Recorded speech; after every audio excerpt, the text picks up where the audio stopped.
on? Yeah, good morning. How's the volume of this? We're good? We're good? We're good? So, welcome home. It's homecoming. Yeah.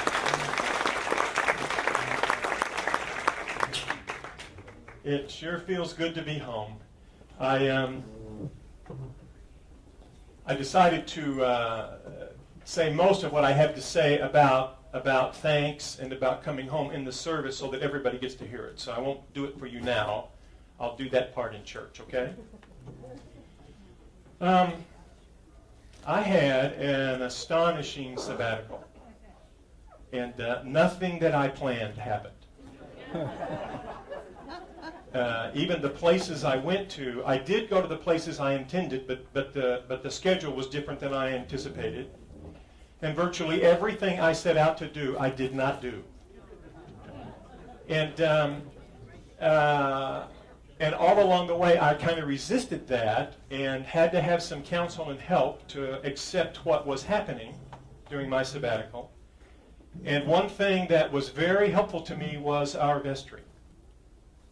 And not to mention any names, but one of those vestry members, her initials being Heather Harold, really helped me to give up the agenda that I had to do writing while I was gone. Because as it turns out, I'm not sure if it was the Holy Ghost or if it was just my childhood or what it was, but there was a different agenda for my soul. And I want to tell you all about that. This is my 9th year with you. So I suspect there's almost nothing I'm going to say that's going to surprise you. But I want to, you know, the curtain in The Wizard of Oz, the man behind the curtain? I have pulled the curtain back, but I discovered there's another one. So I'm going to pull that one back a little bit and tell you a bit more about myself. But there's a reason for that. It's not just to tell you about me. I want to invite us to a deeper place together. There's some fascinating research about how the brain works and the essential need for human beings to feel connected. Now, I'm talking, there's pure neuroscience that measures brain activity and that is giving sort of irrefutable evidence that when human beings feel connected, the brain works better. Some would say the brain actually rewires itself when human beings feel connected. Now, psychologists will say it's absolutely true on a psychological level. Spirituality people and theologians will say it's also dramatically true at a spiritual level. And I did very little reading, but the little bit of reading I did was all about this. And it's amazing research. And lest I forget, let me say that it says a lot to us about children and about how we are with children. And so one of the things I'm going to be sharing with the staff in the vestry is that we become even more attentive to our ministry with children and how we are with children and their families. That's been on one of the major objectives for St. Barnabas for years, but I'm going to suggest have conversations, and we'll see how that goes, if we can even do more to connect with our children and how we connect with them and how we are with them. About 10 years ago, I began to be afraid of death, and it shocked me. And all my life, I have had feelings of aloneness. About 10 years ago, those became intense. And for 10 years, I've battled with the fear of death and with profound aloneness that comes and goes. At times, the aloneness would be so intense, and I could be with my wife and feel utterly and completely alone. And it would feel as though a knife were stabbing me in the chest. At times, I had trouble breathing, and I felt like I was in a tomb. And rationally, it made no sense to me. With my faith, it made no sense to me. And at times, even when I experienced this sense of God's presence, there was still this profound and deep aloneness. So, progressively over 10 years, I have coped with that. I've seen therapists and spiritual directors, and I've managed my time away, retreats and vacations and things to manage that a little bit and be careful with it. And when I went on this sabbatical, I thought I protected myself from that. Now, not protected might not be the best word, but I thought I was in a place to manage it. The first place I went to was Zion, Utah, the Zion National Park in Springdale, Utah. Some friends of ours have a home there right in Springdale, just inside the park. Only the internet doesn't work there and phone doesn't work there. And my wife was in Europe when I arrived in Springdale. And suddenly I was alone. More than I planned to be alone. And bad things happened. It was not fun. So I have some slides I want to show you. And actually, I got a little bit ahead of myself. Misty Vogt-Tritter took this picture as one of our staff pictures sometime in like February or March, something like that. And I left in April. My wife, this is for publicity. My wife took a picture that she thinks is better publicity. It better represents me. Would you show the next one?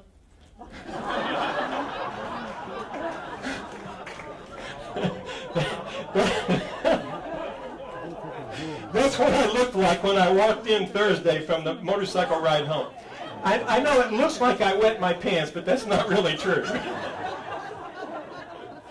That gray vest is an air conditioner. You pour water on it as you ride, and it holds water and evaporates slowly and keeps you cool. And riding across the desert in early September was hot. And so it got me wet all over. What do you think? Which is the better publicity picture? That's what I felt like on sabbatical. Okay, so next picture, please. So, is there anything that's like a pointer? I should have asked for that sooner, and I apologize. The highest peak in the middle of that picture is Mount Kennesaw. It's about 7,200 feet. At the ground level where I am, where the picture's taken, is about not quite 4,000 feet. Perfect. So, I have to touch it. Imagine that. So that's like 7,200 feet. This is like 4,000 feet. Now, I decided, I had been hiking before I got to Utah, and I decided I wanted to do an off-trail hike, which we call bushwhacking. And I got some help, some guides, and I really wanted to get, actually these cliffs are special. To be able to get to the cliffs is what I really hoped to do. I didn't think I'd make it to the peak, but I wanted those cliffs. And you start from way over here and gradually make your way. Now what you can't see is there's lots of valleys in here. And there's no trail, and there's lots of loose shale. So I'm off trail, and it's about 95 degrees, and I took a gallon of water, and I thought I was prepared. I had lots of advice, and I knew it was going to be good. And I had to, from here it looks obvious where to go. When you're there, you can't see anything. Trees and hills, and so I'm meandering around, and by the time I got to right there, and that's very steep, I was almost out of water. I used about 4/5 of my water. I took a gallon. It was 95 degrees, and I had about 4/5 of my water, and I said, you know what, I'm not going to make it anymore. I got to go back. So I started back, but I had a brilliant idea of a shortcut on the way back. And I've learned that when you're in the desert and you get low on water, you can also not think well, which I didn't know at the time. So instead of going across here and down this way, I thought this would be quicker. So this is called the Springdale Ridgeline. It runs all the way around the canyon of the valley of Springdale on both sides. And I wound up right there, exhausted. I got to that precipice, and I thought, I can't believe I did this. And I'm standing there, and I'm exhausted. It's about 4 hours in. I don't have enough water. I don't know how to get from there to there because it's too steep. And I don't have the energy to go back up and over the way I should go. And so this whole thing about fear of death overwhelmed me. I can't even begin to tell you what it felt like. And mostly it's about the threat of extinction and all the people I love, and that they would never see me again. And of course, all I have to do is pull out my cell phone and dial 911, but who in the hell wants to make that call? I'm thinking, which is better, the humiliation of the call or death?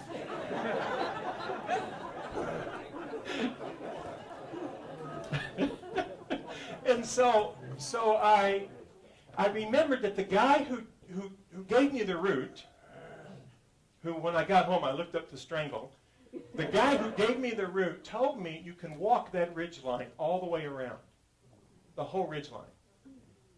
But I'm there and I'm thinking, nobody would walk this ridge line. It's precarious. It's not even, and you just, and it's that steep. On the upside, it's straight down if you go down, but the hill, and I'm just thinking, it's so. I thought, what could he have meant? And I looked up, and about 30 feet above me, I saw footprints.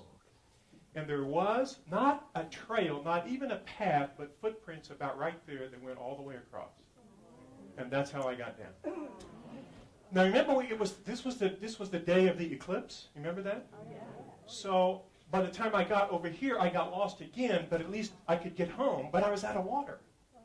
So I ran into a group of people that were out there waiting for the eclipse, and they gave me water, and so I got home.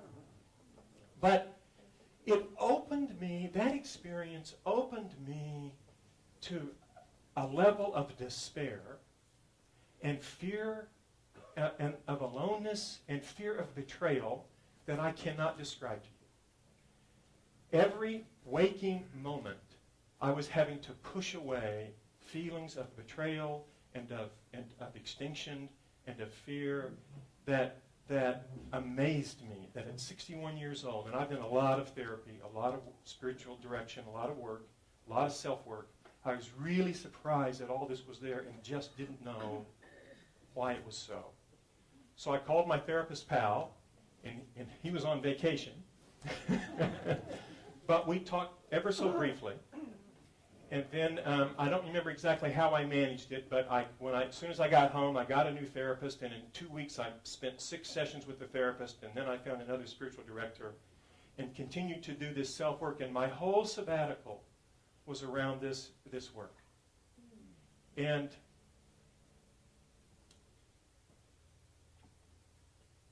Thomas Keating says 2 profound things. They've always been profound for me. They're more profound now.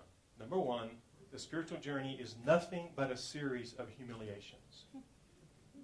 Number 2, the spiritual journey is about revisiting your entire life. And you see, people like me, and when I say people like me, I mean people like us. We're successful people. We're accomplished people. We look nice. And so we think we've already done all that work. Or we think we don't need to do it. Because we have it all together, because we're supposed to have it all together. I mean, look at how successful you are. Or we know we need to do the work, but we're scared spitless and we're not going to do it. So there I am at 61, and I'm 7 years old. Now, I grew up in a great family, and I have to be careful the things that I say. My mom died 2 years ago this October. My father's 86. We have a great relationship. My parents were good to me, but they were far from perfect like every other parent. And the story I tell about myself, I don't think it's unique to me. It's particular to me. But the human experience is one of hazards and trauma. And on this trip, Thomas Keating gave me another line that just so helped me. He said, "The darkest of the dark nights is the purely spiritual suffering that arises simply from being a creature apparently unequipped for the hazards and trials of this life."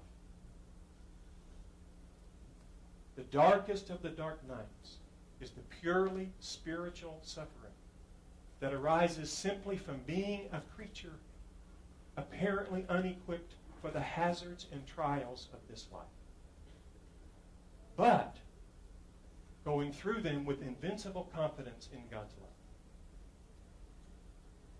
What I discovered is I know nothing.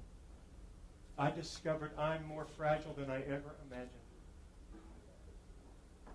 And I didn't survive those fears and traumas. Grace did.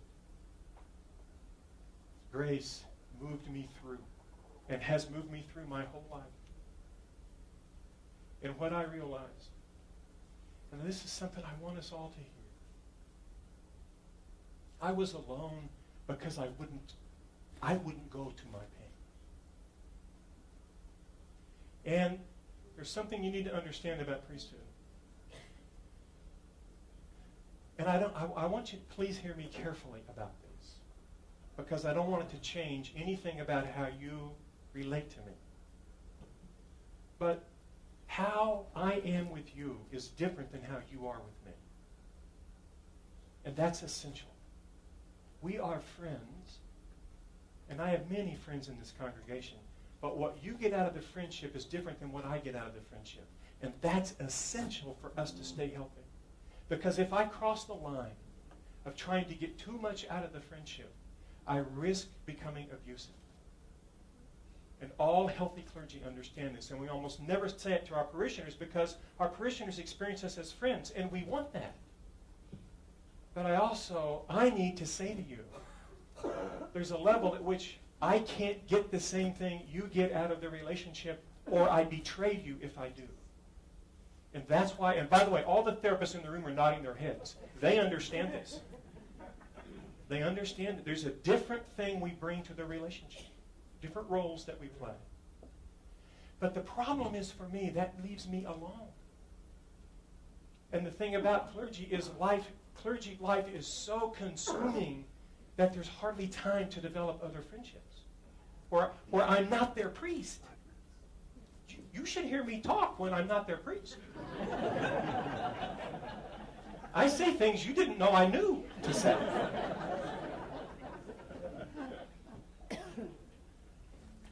And so I discovered a big part of my aloneness was that I live a hidden life.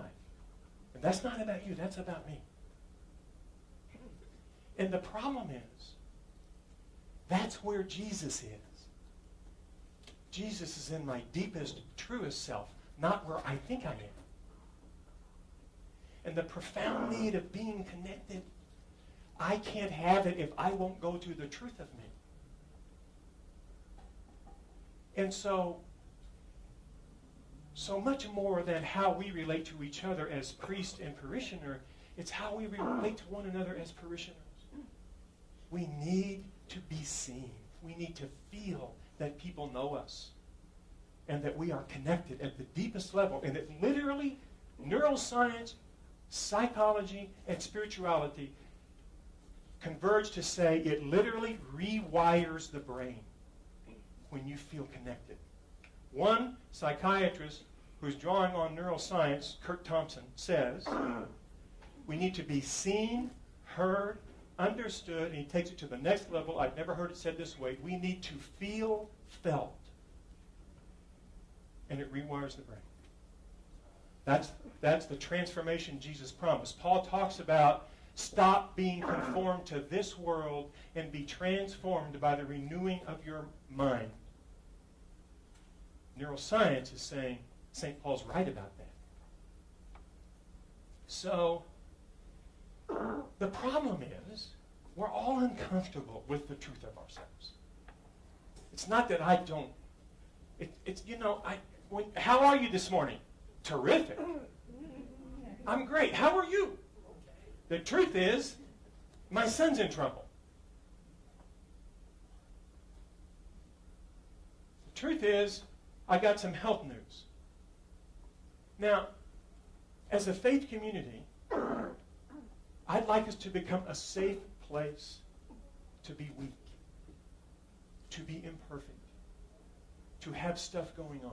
Now, I don't mean that everybody you meet on the patio, you say, let me tell you what's really going on in my life. You know? I don't mean that. That's not what I mean. I mean that we learn how to receive that we all live in hazards and trials. And the real issue is, when I tell you, here's the problem. When we tell one another we're not comfortable, so we either change the subject or try to fix each other. Right? One way or another. And so it becomes unsafe. It's not safe to say, I'm worried about my son. And all we have to learn to do is to just be present to that truth of me. Don't have to fix me. Don't have to change the topic. Just be present. Go, man. Just that is profound. Oh, gee. And then if you've had the same experience, oh, Jim, I've been there. I'm with you, man. Not, I've been there. Let me tell you what I did. I've been there. Yeah. Bless you, brother. Bless you. So at St. Barnabas, we say we are a place to belong, to grow, and to get involved. I want us to go deeper. I want belonging to mean you feel felt. People in this community see you and feel you. And this community supports you in the relationship with God, in which you don't just know theoretically and by faith, you know experientially that God feels you, knows you, feels you, sees you, and that you know God. And you feel God. I actually think God wants us to feel God. God wants to feel felt, if I can say it that way. Now, I recognize this is all improper for English people. You know, we're Anglicans, for God's sake. And we're intellectuals, for God's sake. And who trusts feelings and emotions anyway? Right? Well, we have to find our way to what it means to be connected. And in my research, and I'll tell you, in my own experience, when I experience connection, I experience myself as smarter. I experience myself as more present. I experience myself as less reactive. I experience myself as a greater level of knowing. Profound, intuitive knowing. And I experience myself as even more compassionate. Because I know that I know nothing. And I know that I'm fragile and weak and needy. The other part another part of this, what Thomas Keating has said recently has been so meaningful to me, and you're going to hear all of it before a month is over. He says this: nothing could be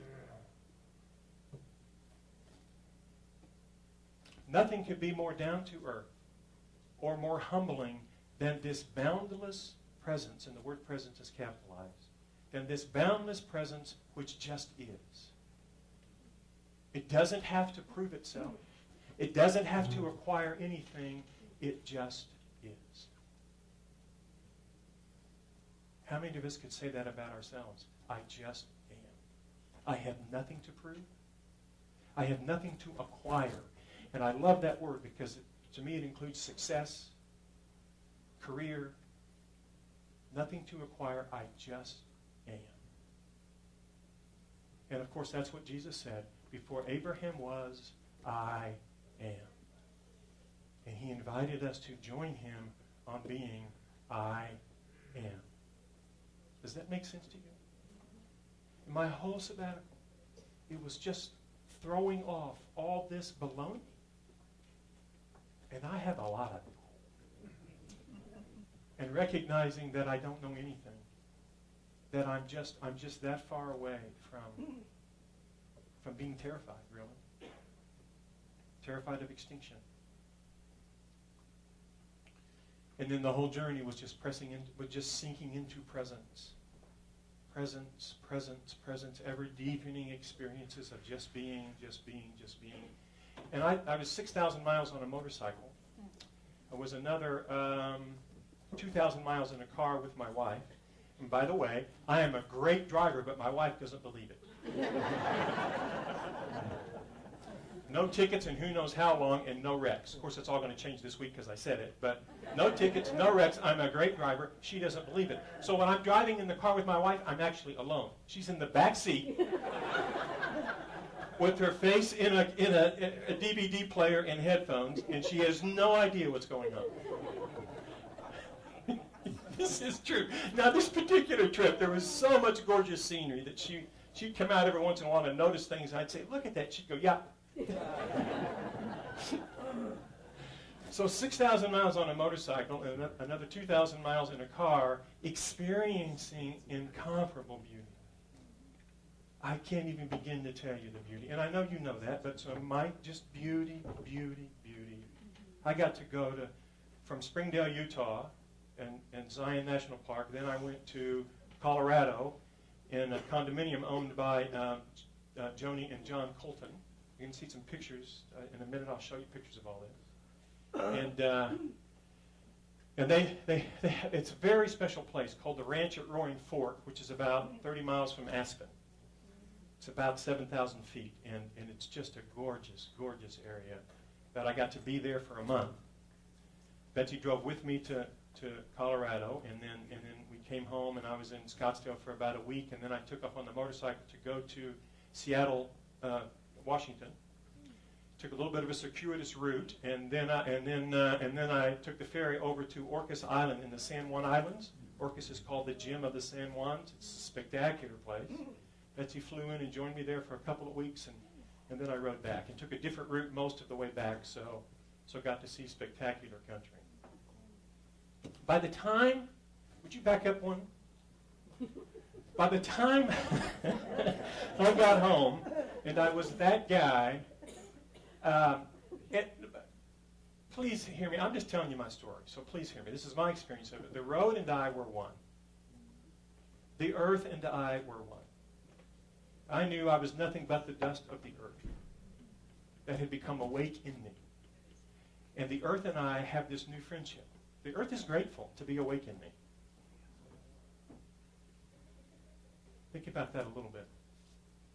The earth is grateful to be awake, I think, in the human person. And the human person is awake on behalf of the earth. And of course, the earth is just our little dot of the universe. So the universe is awake in us. If you think about evolutionary spirituality, it makes all the sense in the world to realize who we really are and why we exist on behalf of the cosmos itself, which is awake in us. And again, the mystics, that's why they say we're all one. Everything that is has come from God, and everything that is has come from itself. It's connected. So, I'd hop on my motorcycle and the earth and I would have a party. And just be. Just kept sinking in and sinking in and sinking in. And at times this flood of loneliness would come. And I couldn't breathe. And I just would wait it out. My therapist and my spiritual director said, Jim, just be present to the truth of you. Don't fix it. Don't try to work it out. Just be present to the truth of you. And then grace would come and move me to a different space. And it would be okay. Okay, so I want to show you where this took place, where these things took place for me. So that's Mount Kenesaba. That's my death place. Next picture. This is from Observation Point in Zion National Park. It's almost the furthest end of the canyon, and I forget which direction it is this way. And it's looking out over, that's called Angel's Landing. And Angel's Landing, it's a trail. It's the most famous trail in Zion, and it comes down and goes way down over here. It's just a cliff. There's nothing on the other side. It looks just like that on the other side. The Zion website says since Angel's Landing was open, I think in the 1920s, 6 people have fallen to their death. I was at a bar having dinner talking about that, and they just laughed. And I said, what? I said, no, more like 306 people have fallen off Angel's Landing and died. And I got that confirmed from other people. So, next slide. But wait, go back. Isn't it gorgeous? Can you imagine? And I hiked all around that area, and I spent hours just sitting there looking at that while I was fighting this intense loneliness. Then the next slide, this is Angel's Landing. What you just saw from above, there it is right there. That's the hike, and it goes on up. You can't see it, but it goes up higher and comes back here. One more. That's there. Can you believe it? I got to that spot and I said, you want me to put my foot where? Isn't that fun? Okay, next slide, please. This is a picture taken from the Emerald Pools. I do this one to just give you a sense of the beauty of it. It's a spectacular beauty. Next, please, Alex. I'm hiking up the Virgin River. And I'm walking right through the middle of the river. It's from 3 inches deep to about 3 feet deep. And I'm taking pictures. Next is just spectacular. Isn't that wonderful? That's inside the canyon of the Virgin River, looking up. By the way, I bought a new camera for this trip. It costs dollars with the lenses, and decided to become a picture taker, not a photographer, just a guy that takes pictures. So next, please. Now, for those of you who do take pictures, that's playing with the shutter speed to get that effect in the water. And one of the things that happened right from the beginning when I started taking pictures, I realized, oh my God, the camera doesn't collect what's real. It collects what I tell it to collect. Interesting? And then I said, oops, I have no idea what reality is. I just know what I choose to see, which was also part of my journey, recognizing that one of the things the neuroscientist, or that the psychiatrist Kurt Thompson says about the neuroscience, that's very hopeful, by the way, is that our memories are not the memories of reality, they're the memories of our experience of reality. And that's a big difference. And if we're willing to go there, we can have different experiences of what we remember happened to us, and that's part of how we rewire our brain. Psychology used to say that your experiences are locked and unchangeable. Neuroscience is now suggesting that might not be true because the brain continues to develop, it continues to develop new cells, and it actually is more flexible and plastic than we thought, has plasticity, so that we can experience empathic presence, whether it's God or other people, who are present to us, helping us experience love and empathy around our memories, and that's part of how the brain rewires itself. Isn't that wonderful? I'm not alone in having some memories I'd like to be different. Now again, not that the experiences are different, but how I experience them and respond to them can be transformed. Okay, so the camera helped me see that. Now this is a picture. I thought it was McClure Pass in Colorado, but on the way to Colorado, on the way back, I learned it's not. I got to figure out where it's from. But isn't that beautiful? Yeah. Next, please. So this is taken from the porch of the condominium at the ranch at Roaring Fork. That's my backyard. In the morning, Dan and Kathy Colton are here. It's their parents. It's Dan's parents' place, and they were very instrumental in me having the gift. It was a gift to me, by the way, to stay there for a month. Isn't that spectacular? That's the morning, and you don't want to know. You do want to. I spend hours and hours and hours and hours just being present to the beauty, which is love. You know, God didn't have to make it so beautiful. God didn't have to give us the capacity to experience the beauty of it. Next slide. That's the evening picture, same place. That's the evening. Did God put a big trout in there? Yes, huge trout. I saw a guy catch one that long and that thick, about 36, 38 inches. Huge trout. Okay, next please. Now, I fell in love with the geese and the swan. Any of you follow? By the way, there's a whole bunch more pictures on Facebook if you want to see more. But geese, did you know geese talk to each other? It's fascinating. As I sat there, the geese and I became pals too. Sometimes we like each other better than others. But it's so fun to watch them. Next, please. Isn't that beautiful? You don't want to know how hard I worked to get that picture. Next, please. Special, huh? Just gorgeous, beautiful. Next, please. Now that's the other end of the lake, also playing a little bit with shutter speed, and that's actually moonlight, is what that is. Next, please. The swan and I fell in love with this swan. Oh my goodness. The swan, it's a single swan. Apparently swans mate for life. But then that's apparently not always true. Apparently divorce occurs. I'm serious. Apparently infidelity occurs. And in extreme situations, apparently sexual orientation changes for swans. This is all research. What can I say? It's the real deal. Sounds familiar, doesn't it? So I have way too many pictures of the swan, and my wife tells me I put way too many on my Facebook page, but I'm sorry, I like them. Next, please. There she is again. My Facebook has my camera also does video, but it's not real smooth. The handler probably is the one that's not real smooth, but I have a picture, a little 10-second film of the swan taking off. It's worth seeing it. It's amazing to watch. By the way, swans get up to 38 pounds and have a 10-foot wingspan.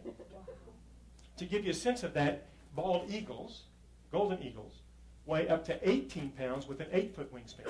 Betsy? Oh, okay. I thought you were raising your hand.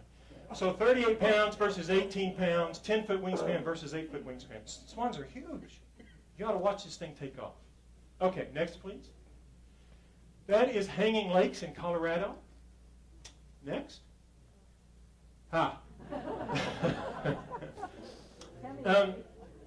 When I talk about the road and I becoming one, that's because there was nobody else there. This is in, I think it's Red Rock National Park or something in Nevada. It's about 110 degrees when this picture was taken, and nobody else dared to be on the road. It's too hot. Next, please. But you're in Arizona. Hardcore. Yes. Bring it on, baby. Not really.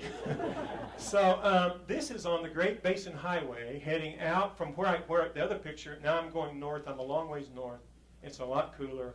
This is an incredibly beautiful highway. And these are not the prettiest pictures. I'm showing them to you to give you a sense of the road and what it was like to be on the road and be out there in the middle of nowhere and be in the place that I'm telling you I was in. At this point, I'm about halfway into the sabbatical, and I'm slowly getting reconstructed along the way and slowly sinking into just be. Next, please. I'd stop to take that picture on that highway. Isn't that special? What a beautiful world. You know, you've heard me say before, I think beauty's the highest truth. Thomas Keating will say the reason we know God is love is because of beauty. And lots of philosophers will say the same thing. It's beauty that tells us. Next, please. The loneliest road in America. Now, there's a great story behind this I won't take the time to tell, but actually I'll tell a little bit. Time magazine put out an article, Life magazine put out an article in 1986 pejoratively referencing this highway as the loneliest road in America. The state of Nevada picked up on it and turned it into a marketing ploy. and put this sign up there and promoted it as this wonderful highway to be on. It's about from Ely, Nevada to Fernley, Nevada. You've all been there, right? You know about Ely and Fernley? Or Ely, actually, in Fernley. It's about 250 miles, give or take. I forget now. You cross 9 mountain passes. And in between the passes are just plains that are just desert. And when you cross a pass, and as you go to the next one, you can see it. It looks like it's 2 miles away, but it's 10 or 20 miles away. And so as you're driving east and west, the deserts are bounded by the mountain ranges, but north and south, the plain ends in the horizon. And it's this wonderful solitary experience, especially on a motorcycle, to do this highway. Harley-Davidson put out a map in 2008 with Rand McNally of North America, rides in North America. They identified 40 rides as exceptional, recommended rides. You know, you get the AAA maps with the scenic routes on them? Mm-hmm. Well, Harley, there's hundreds of them. Harley selected only 4 as rides that they recommend. Then, of those 40, they took 4 and called them legendary.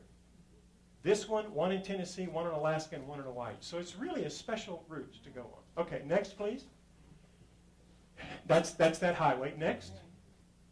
And that's looking backwards. That gives you a sense of just the solitary experience that I was on.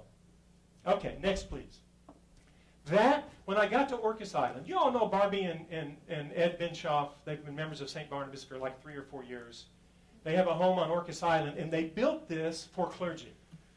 They call it the clergy cabin. Isn't that cool? And Betsy and I were there about 3 years ago, and then I went there. They keep urging us to come back, and I was there on my sabbatical, and it is a sweet, sweet little love nest. Great place to be. That's the dog is their puppy, Molly. She's a Labradoodle. The sweetest, cutest, smartest dog I've ever met. 5 months old. Isn't she sweet? Okay, next. I spent a lot of time doing this. That's there on Orcas Island. Lots of spaces. I just pulled up and sat and sank in. Next, please. Madrona trees are special. How many of you all have seen Madrona trees? The Pacific Northwest. They're really special. This is one, and it's foliating. Next, please. And that's a picture of it, and the sun is setting on the other side, and it lights up the bark on the Madrona trees. Just so beautiful to watch the lights change as the sun and the moon come along, you know. Next, please. That's the coastline. Often, you know, the Pacific Northwest is cloudy. That Madrona tree, by the way, is just 100 feet from Barbie and Ed's own home, and this is the coastline just below their house. Tough digs, huh? Next, please. That's taken from Mount Constitution, which is the highest mountain on Orcas Island. And this day was really cloudy, and that blue hue is not an effect of post-picture processing. It's what it really looks like. There's this wonderful blue hue and light changing from as we were there. And Betsy and I took many hikes together on Orcas, so we saw lots of stuff like this. Next, please. There's another one of that. Next. And that's me coming back from Seattle. That's in the ride to the road around Mount Baker. That's taken at about 9,000 feet. And that's not Mount Baker. Mount Baker itself was shrouded in clouds. So there you have it. Next. And I just took this for a sense of the Pacific Coast Highway and then Highway 101 going through the California redwood forests and the Great Cedars. Next. This gives you the same scene, just gives you more sense of presence to it. Next.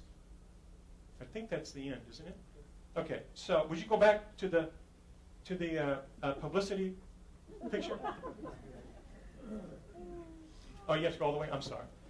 So, you know, of all the things in life that are boring is looking at somebody else's pictures. I tried to make that part really brief.